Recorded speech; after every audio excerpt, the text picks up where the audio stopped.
부흥을 하려면 연합을 해야 돼요. 절대로 성공을 하려면 연합을 해야 돼요. 혼자서는 절대로 대기업을 일굴 수가 없습니다. 탁월한 동업자라든지 탁월한 직원들을 만나야 돼요. 혼자는 성공할 수가 없어요. 똑같아요. 나의 목장, 나의 가정, 아니면 우리의 교회, 대한민국의 모든 교회들을 위하여 부흥을 원한다고 한다면 모두가 연합을 해야 돼요.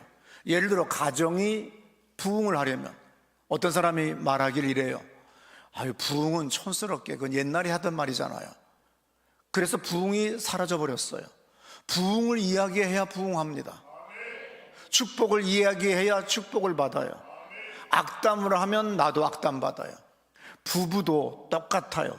부부도 가족이 연합해야 되고 부부가 연합을 해야 돼요. 두 사람이 노력해야 됩니다. 두 사람의 머리를 맞대가지고 우리가 어떻게 하면 집을 살 수 있을까? 우리가 어떻게 하면 옥탑방에서 아니면 저 지하방에서 우리가 탈출할 수 있을까? 우리가 어떻게 아이들을 잘 가르쳐서 성공을 시킬 수 있을까? 어떻게 하나님을 잘 믿는, 하나님의 축복을 받는 사람으로 만들까? 두 사람이 연합을 하고 그리고 합심해서 기도를 해야 됩니다. 그런데 그 중에 남편이나 아내 한 사람이 꼭 고집을 부려요. 둘 다 신앙점은 얼마나 좋아요? 근데 꼭 하나가 딴짓을 해요. 우리 집도 그래요. 둘이 근검절약 하면 얼마나 좋아요. 근데 내가 낭비를 해요. 그러니까 아내는 뭘 모았다 다 내가 써버리니까 허망할 때가 얼마나 많겠어요. 말라기에 이런 말씀 있죠? 잘 들어보세요. 2장 15절에 그에게는 영이 충만하였으나 오직 하나를 만들지 아니하셨으냐? 어찌하여 하나만 만드셨느냐? 이는 경건한 자손을 얻고자 하심이라. 그러므로 내 심령을 삼가 지켜 어려서 맞이한 아내에게 거짓을 행하지 말지니라. 잘 이해가 안 되죠?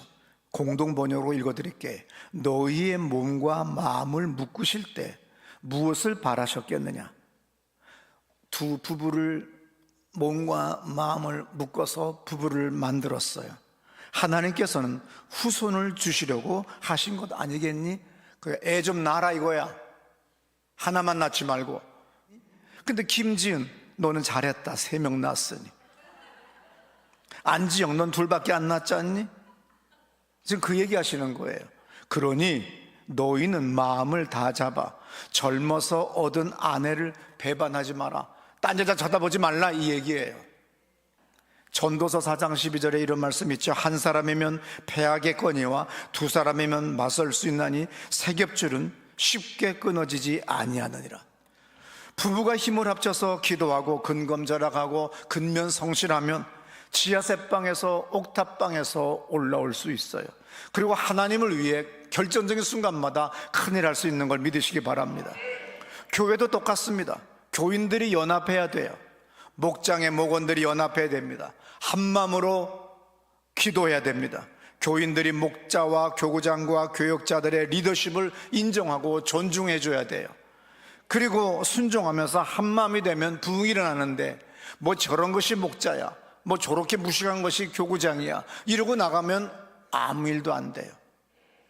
초대교회도 이렇게 연합해서 부흥하다 보면 꼭 마귀가 틈타요.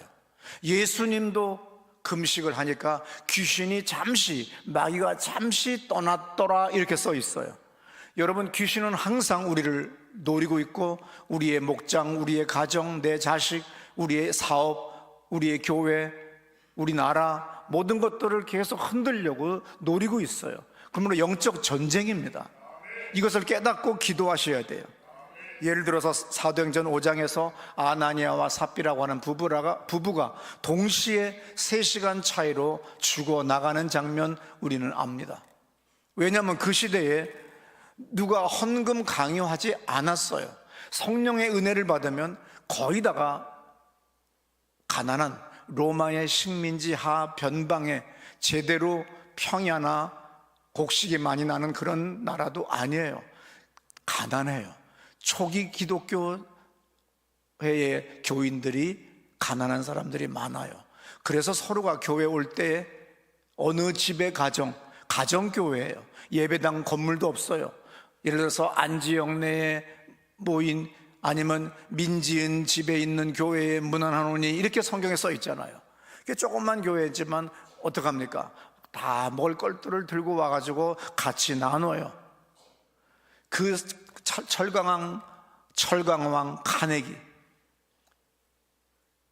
너무 가난해서 빤스가 하나밖에 없어서 잠잘 때 어머니가 살짝 벗겨가지고 빨아서 널어서 아침에 깨기 전에 입혀줘요. 그것이 카네기의 자서전에 나오는 이야기입니다. 그만큼 가난한 시대가 바로 2000년 전이에요. 100몇십 년 전에 카네기 때도 그랬는데 옛날에는 얼마나 가난했겠어요. 그러니까 서로가 통용해요. 아, 오늘은 김지은 집사가 똑같이 왔어. 그래, 그럼 막 박수 쳐요. 그리고 누가 오늘 뭐 때문에 뭐를 해왔어. 그럼 막 박수 쳐요. 그래서 얼마나 신나요. 그랬더니 아나니아가 딱 보니까 이번에 밭을 팔았거든. 그래, 나도 바친다고 해야지. 그럼 사람들이 막 열광을 하고 갈채와 찬사를 보낼 거야. 그래서 베드로 교회의 대표에게, 저요 밭 팔았거든요. 제가 돈 가져오겠습니다. 전액 가져오겠습니다. 그러고서는 거짓말한 거예요. 베드로가 헌금하라고 했는데 안 하고 속였기 때문에 죽은 것이 아니라 지가 스스로 시키지도 않았고 지시하지도 않았는데 괜히 거짓말하고 숨겨놓고 난 다음에 이게 전부입니다 하고 나오다가 귀신이 뒤집어 씌워서 죽어버렸어요. 몇 시간 후에 그의 아내 삽베라가 나타났습니다. 베드로가 또 물었습니다. 또 거짓말합니다. 3시간 차이로 두 부부가 송장이 되어서 나가는 장면이 사도행전 6장에 있습니다. 창세기 4장 7절에 이런 말씀이 있어요. 네가 선을 행하면 어찌 낫을 들지 못하겠느냐. 선을 행하지 아니하면 죄가 문 앞에 엎드려 있다. 항상 죄는 항상 우리 문 앞에 엎드려 있어요. 화투 끊기로 했으면 화투를 버려야지, 쓰레기통에. 이게 좀 약간 고급 화투래. 담배를 끊기로 했으면 담배를 버려야 되는데 우리는 이것은 양담배이기 때문에 요거까지는 피고, 그러니까는 못 끊는 거예요. 그러므로 항상 죄는, 담배는, 양주는, 술은 항상 내 앞에 있어요. 모든 죄악이 내 앞에 있기 때문에 내가 선택에 따라 내 인생이 달라지는 겁니다. 사도행전 2장 44절부터 45절의 말씀을 들어보세요.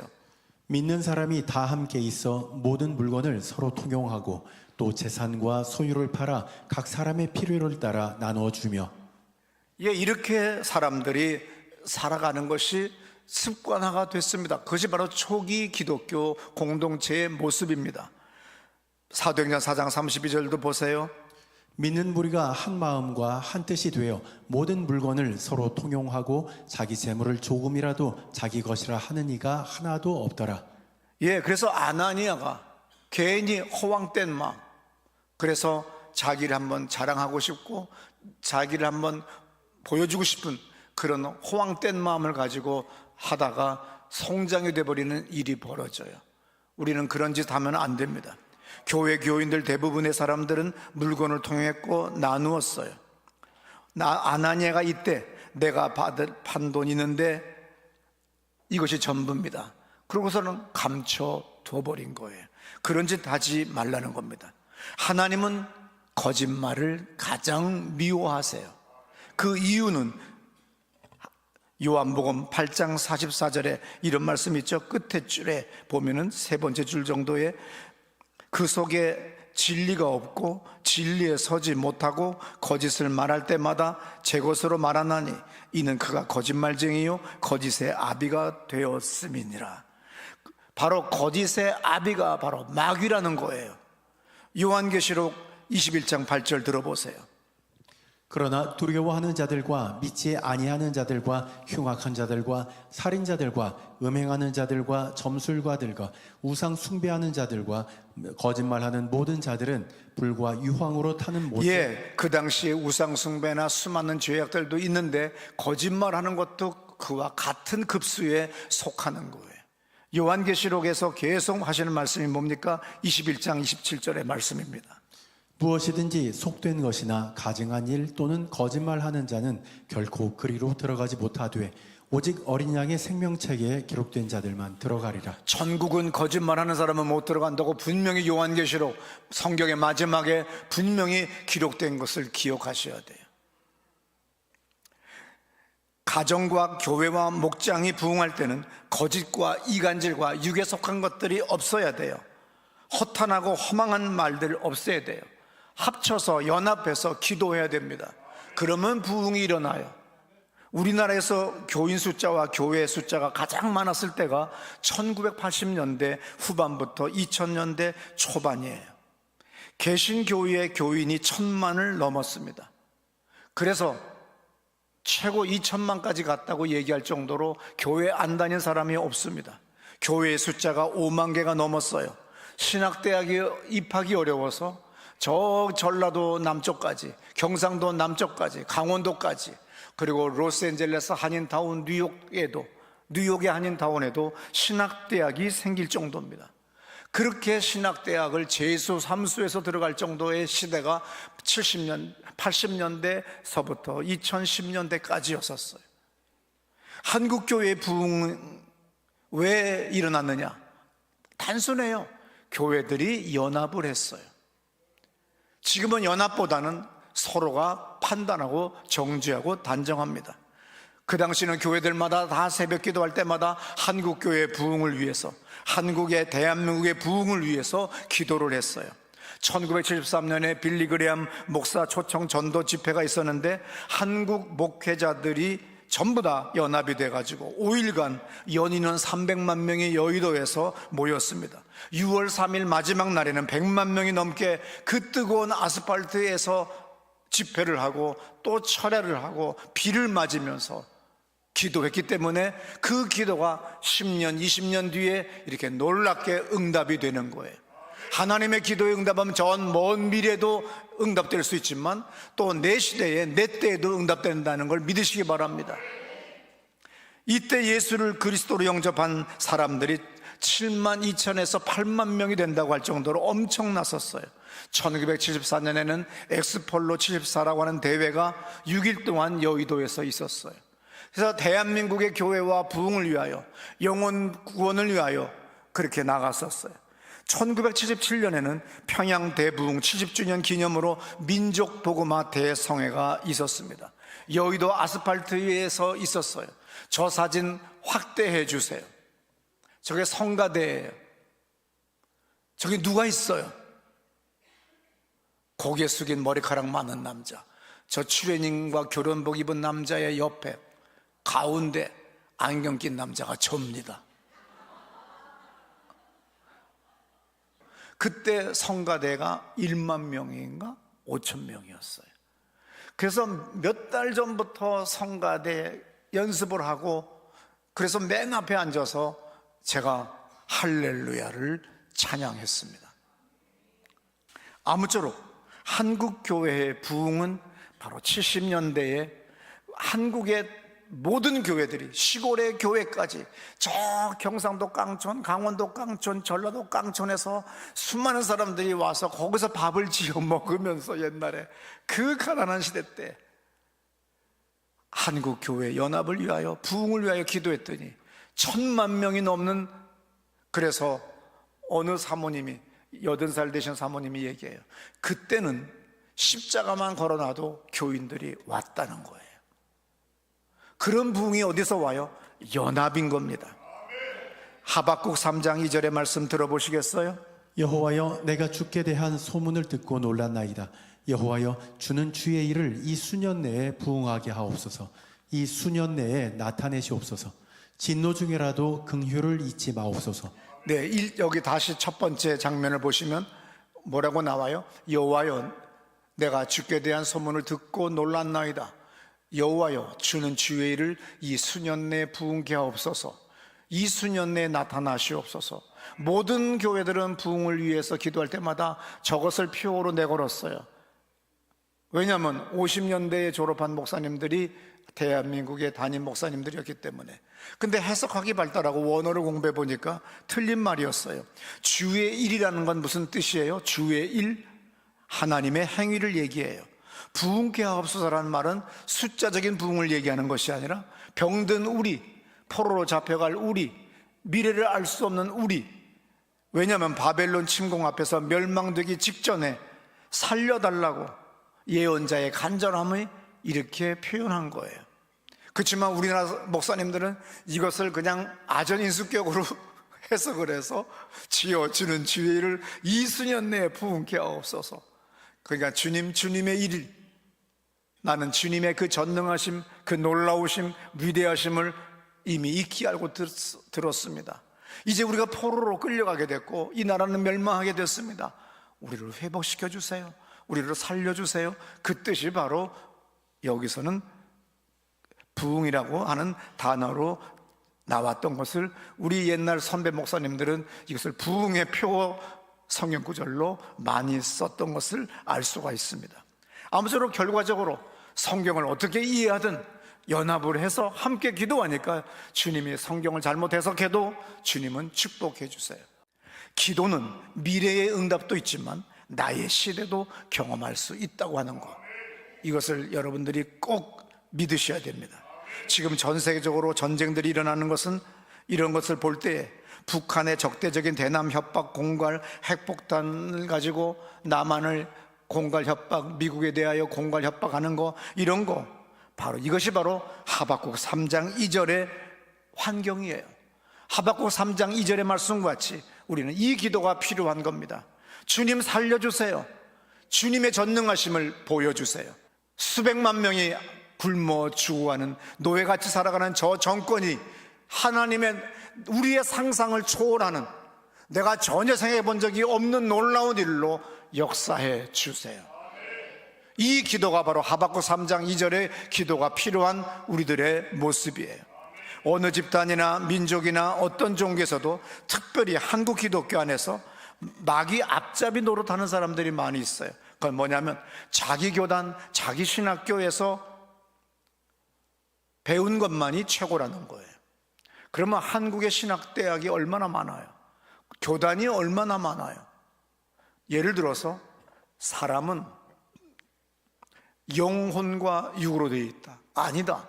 영, 혼, 육 세 개로 되어 있다. 뭐 이런 식으로 해가지고 자질구레한 것들이 많이 충돌해요. 그러나 근본적인 것, 예수가 나의 구세주이기 때문에 우리는 이 땅에 살아갈 때 도덕적인 삶을 살아야 되고, 반사회적, 반윤리적, 반가정적인 그런 것은 우리가 배척하고, 지엽적인 것들은 우리가 서로가 이해하며 나가야 되는데, 내 교단만이 옳다고 그러면서 다른 교단을, 다른 교회를 이단이라고 해요. 근데 사실은 보면 그 교회가 부흥을 하거든요. 그게 얄미운 거예요. 그래서 막 손가락질해서 우리나라는 모든 교회가 이단이에요. 예를 들어서 가장 어려운 신학 이론 중에 삼위일체라는 게 있어요. 이것을 막 잘못 이해하다 보면 삼신론이 돼버려요. 또 이걸 까다 보면 양태론이 돼요. 근데 옛날 우리나라의 가장 큰 교회 목사님들은 전부 다 이단으로 정죄된 양태론을 설명을 해요. 보세요. 녹으면 물이 되고, 얼면 얼음이 되고, 끓이면 수증기가 되고, 이건 양태론이에요. 이걸 또 막 가다 보면 삼신론, 신이 세 개가 되는 다신교가 돼버려요. 그래서 이것에 옛날에 어른 목사님들이 그렇게 설교를 또 삼신론이나 양태론으로 갈 때가 있었습니다. 그런데 어떻든 간에 이런 것들을 뭐예요? 나만 옳다, 근본주의라고 그래요. 그럼 근본주의는 종교에서도 교회에서도 대단히 나쁜 겁니다.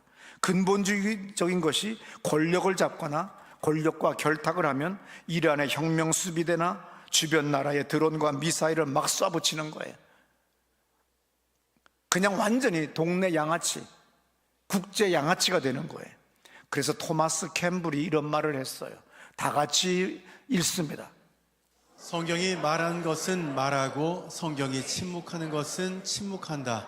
가끔 철없는 목사들은 아주머니들을 현혹시키고 싶어요.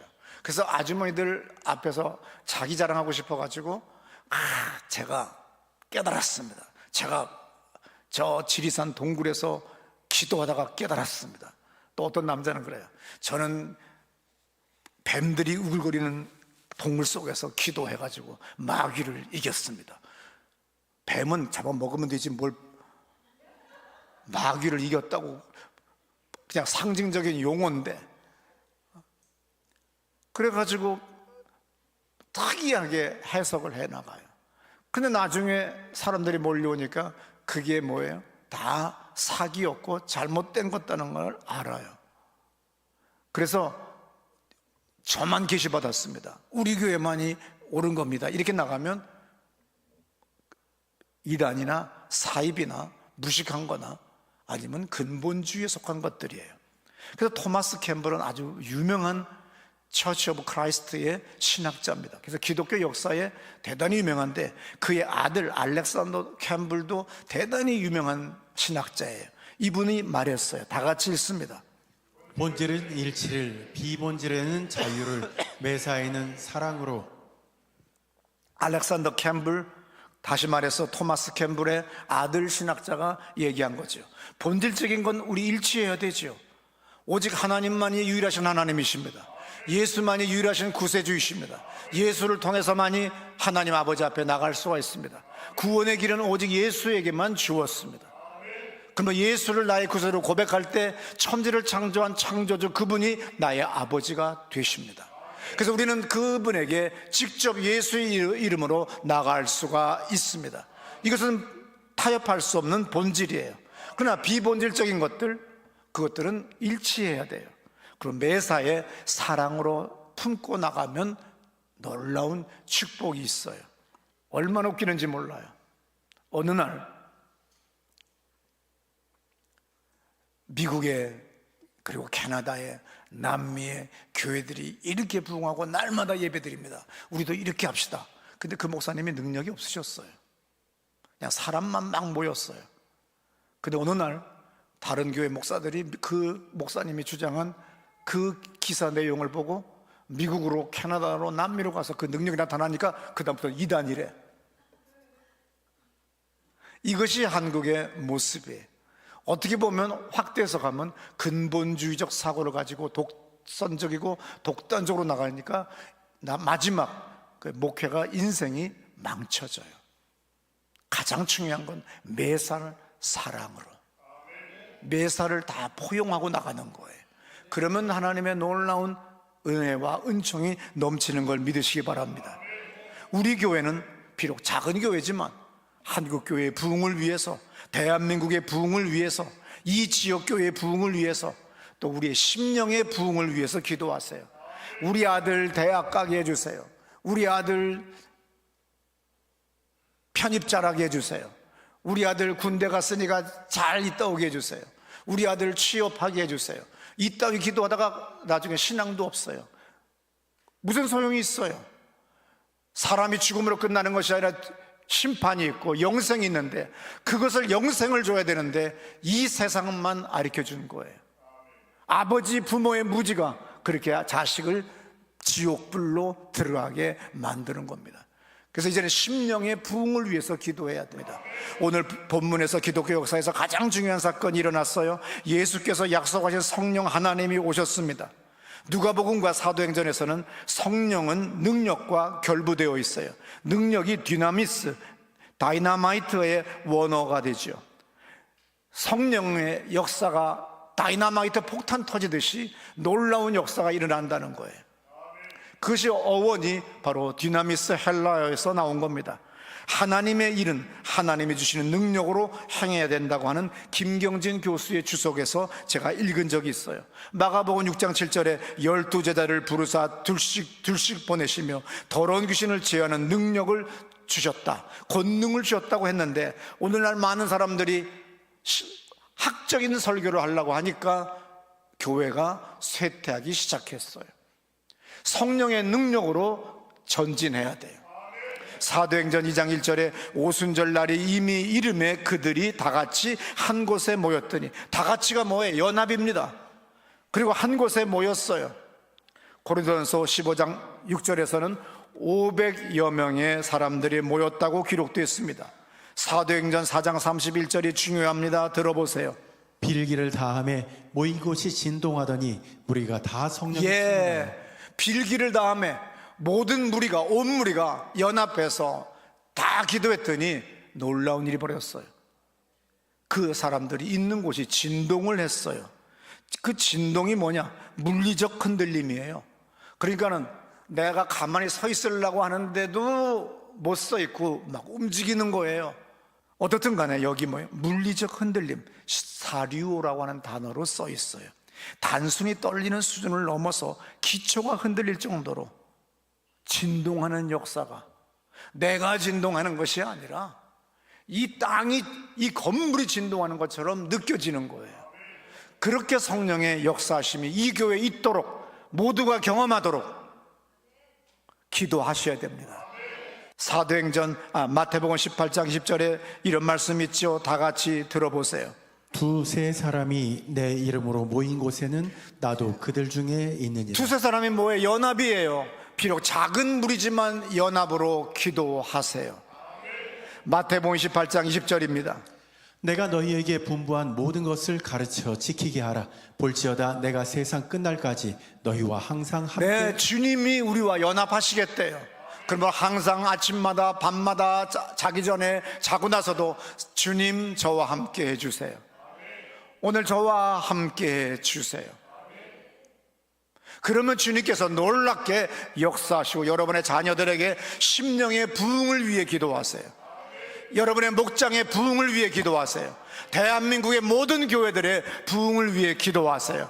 우리 다 자리에서 벌떡 일어나셔서 오른손 번쩍 들고 기도합니다. 하나님, 성령님이 역사하셔서 이 나라의, 이 땅의 교회들에게, 우리 망우동의 교회들에게, 중랑구의 부흥 교회들에게, 오늘 우리 목장에, 내 가정에 부흥이 일어나게 해주세요. 주여 믿습니다 외치며 기도합니다. 주여.